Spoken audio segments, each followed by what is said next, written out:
Maybe you've heard someone say, "I wish there was a vaccine to beat cancer." They could have been telling you about a family member's struggle with cancer, or more generally commenting on cancer's considerable impact. But what if instead of a vaccine to cure cancer, there was a vaccine to prevent it from ever starting? Now, what if I told you this vaccine already exists and that there's more than one? Let's take a step back and think of causes of cancer.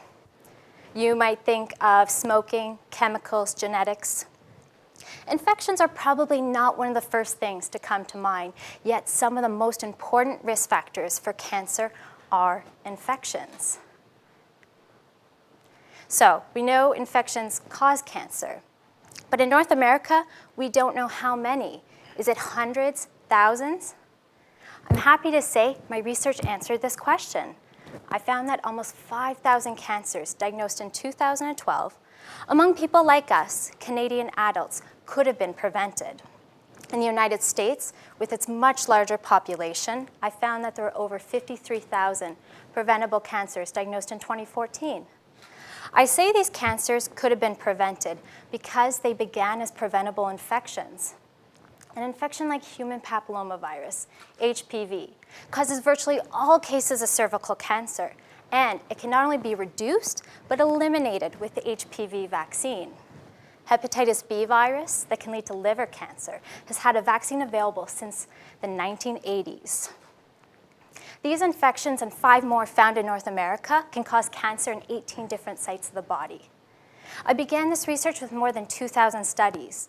I then selected data from only the best ones and used it to calculate the number of cancers attributable to each cancer-causing infection, as well as how these cases are distributed among men and women. I found that overall, women bore a disproportionately large share of the preventable cancer burden. At this point, you might be thinking, this is interesting information, but 2012 and 14 have passed. This is why my next step is to project into the future how many cancers could be avoided 20 years from now if interventions like increasing vaccine coverage were implemented today. This would provide public health decision makers with the information they need to prioritize proven interventions. Interventions that are capable of stopping cancer before it ever starts.